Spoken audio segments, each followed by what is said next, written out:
Crazy week for clowns making absolute fools of themselves at sporting events in the stands. Sometimes you need that reset. Oh. And Bader just unloads on this one. Deep left field, and that one is gone as Bader. We had the Polish millionaire CEO who stole the hat from that kid. A Karen decided it was a good idea to steal a home run ball from a little boy. And now, I'm sure a lot of you have already seen the clip, we have this Karen at a Phillies game steal a baseball from a kid. She didn't just catch a ball, oh no, she caught the entire internet's rage. At Citizens Bank Park, where joy, cheers, and childhood memories are supposed to unfold, one woman decided to flip the script. Instead of witnessing a heartwarming sports moment, we saw a full-blown meltdown. She didn't just grab a foul ball, she snatched it right out of a little kid's world, and the worst part? Instead of pausing, apologizing, or even pretending to feel a shred of guilt, she doubled down, screeching, finger-pointing, and parading her entitlement as if she had just won the World Series. But the internet had other plans. Within minutes, she wasn't just another face in the crowd. She was branded as the ultimate Karen, and her 15 seconds of shame spread faster than wildfire. People weren't just watching the clip, they were dissecting it, replaying it, and turning her meltdown into a cultural moment. When a home run is actually hit, folks, fans will actually try and get the ball. And in the video, to me, man, it looks pretty clear that the boy's father got the ball. And let me tell you, the contradiction here is sharp enough to cut glass. Baseball, America's pastime, is supposed to be about innocence and pure traditions. Kids catching a foul ball, that's one of the sport's most cherished moments. But this was the exact opposite. The ball rolls into the stands, a father scoops it up like a hero, and without hesitation, he hands it to his son. A sweet, pure moment, until she stormed in, yelling, flailing, demanding that this ball was hers. She wasn't just loud, she was feral, clawing for a moment that was never meant to be hers. The crowd was stunned, jaws dropping because everyone knew what should have happened. The dad gave the ball to his child. That's it. That's the tradition. But she didn't care.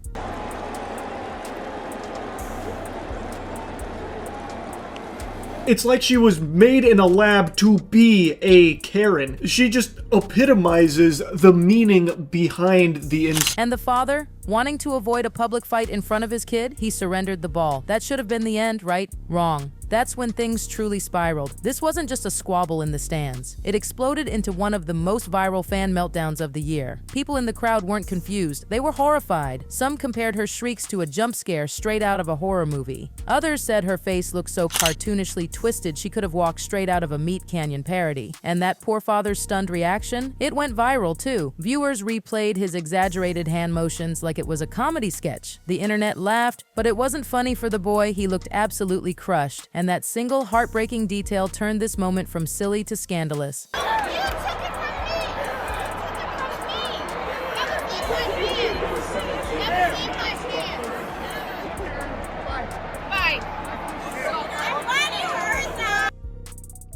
Wow. This is pathetic. But oh, it gets worse. While this woman strutted like she had just won, the Phillies themselves quietly stepped in. Fans online began spreading the story that the boy wasn't left empty-handed. No, he walked away with something far better, a signed bat straight from the players and staff. The Phillies made it crystal clear who the real victim was here. And that decision, it sent shockwaves across social media. Suddenly, the ball in her hands wasn't a prize, it was cursed. Fans joked it carried humiliating energy, the kind of souvenir no one would ever want to brag about. Meanwhile, new camera angles started pouring in online. TikTok, Twitter, Reddit, you name it. People were breaking down the footage frame by frame like it was the Zapruder film of sports drama. Did she ever really touch the ball? Did she even deserve to claim it? The answer was damning. At best, she grazed it. At worst, she never touched it at all. Her claims that the dad had ripped it out of her hands? The footage told a completely different story. From where the guy in the red shirt gets it, it seems too far away for them to have reached it. So I think what happened is they might have tried to get it, and they might have even, touched it, but it doesn't look like they ever actually grabbed it. It looks more like they were trying to recover a fumble in football and it got away from them. And that's when ridicule transformed into full-blown outrage. It wasn't just that she took the ball, it was that she lied about it. She built her entire defense on a story that didn't match reality, and the internet never forgives liars. Within hours, the video spread everywhere. Sports blogs, meme accounts, even mainstream outlets. Suddenly, this wasn't just about a foul ball. It became a cultural spectacle. She didn't just ruin a child's moment. she gave the internet a new villain. From the moment alternate angles hit Twitter, the floodgates opened. Meme accounts pounced. TikTok stitched her clip into parody after parody. Reddit threads tore apart every shriek, gesture, and excuse. Fans weren't arguing over who touched the ball first. They were watching a grown adult throw such a ridiculous tantrum it felt scripted, and they did not hold back. Hey, get out of there!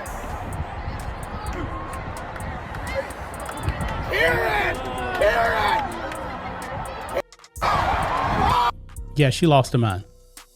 This woman completely lost her mind. The top TikTok comment summed it up perfectly. She looks like a Dementor feeding on happiness. Another compared her screeching voice to a fire alarm that just wouldn't stop. Dozens of users edited the clip with horror soundtracks, turning her meltdown into something straight out of The Conjuring. Others went full Meat Canyon mode, stretching her face into a caricature of entitlement. And here's the kicker. Even Philadelphia fans, a city famous for defending bad behavior in the stands, couldn't support her. The consensus was brutal. She embarrassed the entire city. Even insiders said the Phillies organization wasn't blind to the fallout. According to one local sports blogger, stadium staff coordinated instantly to make sure the child got that signed bat. They knew this wasn't just about kindness, it was about protecting the team's reputation. And ironically, while she clutched that foul ball like a trophy, the boy walked away with something priceless, backed by the entire team. That wasn't just a consolation prize, it was a statement. The Phillies had picked a side, and it wasn't hers. I had to cut the audio from this part here because of a song that plays during it, but she gets right up in this guy's face barking at him.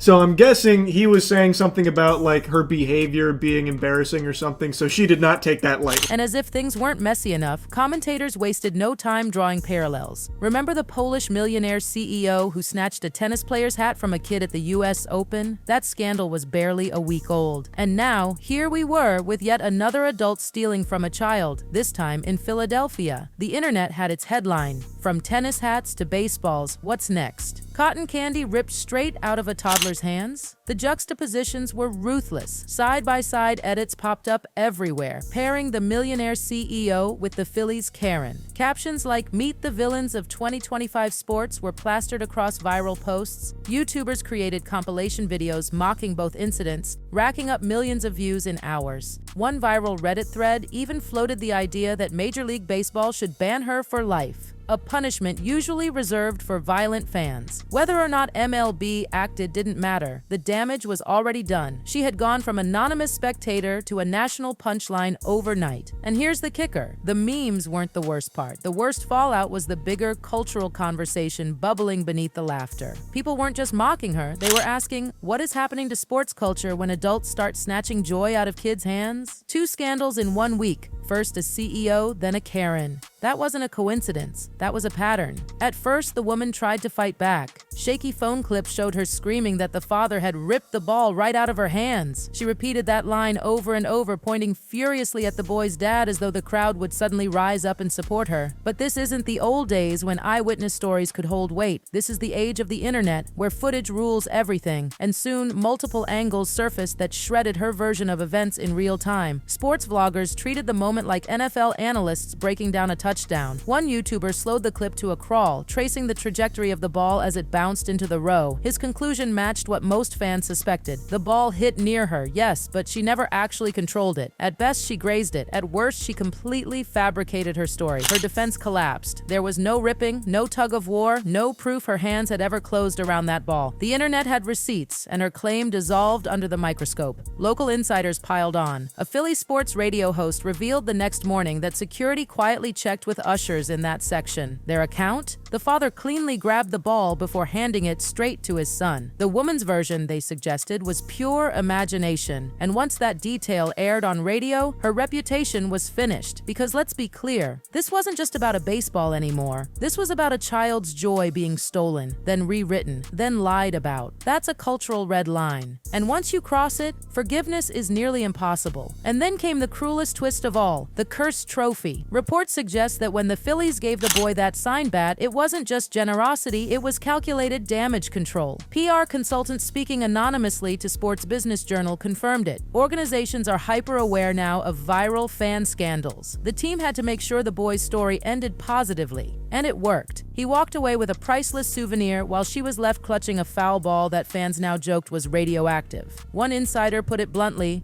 "That ball is cursed. She can't ever show it off without being mocked." Her souvenir wasn't a victory, it was a permanent mark of humiliation. If the slow-motion replays destroyed her defense, then the live crowd absolutely annihilated her dignity. Fans in the stands didn't just boo, they mocked her openly, laughing right in her face, filming every second, and uploading it instantly. One clip showed her storming toward another spectator who had dared to call her out. She barked and screeched like she was in some kind of shouting contest rather than at a family ball game. The man filming, he could barely hold in his laughter. You can even hear him chuckle and mutter, "Yeah, you tell it," before dissolving into hysterics. That was the shift. She wasn't a fan anymore. She was the villain in a live improv show, and thousands of people were the audience. And the more she tried to defend herself, the worse she looked. Eyewitnesses said she circled the section for minutes, screeching at anyone who so much as rolled their eyes. Instead of leaving quietly with her so-called prize, she stayed, feeding the flames. And that's the golden rule of internet scandals. Never escalate when you're already in the wrong, but she couldn't help herself. And in doing so, she gifted the internet endless ammunition. Clips of her confrontations started circulating on TikTok, stitched together with circus music. Captions read things like, "Karen takes the L and keeps arguing." Meme after meme portrayed her as the unhinged star of a comedy horror show. She wasn't just a random woman at a game anymore. She was a caricature of entitlement, a perfect symbol of everything the internet loves to roast. And the comparisons only piled on. Commentators pointed out that Philadelphia fans are notorious. They once booed Santa Claus, threw batteries at players, and wear their rowdiness like a badge of honor. But even this crowd turned against her. One former Phillies staffer posted online, "If you can't win over Philly fans, you've really blown it. They love chaos, but they don't love clowns."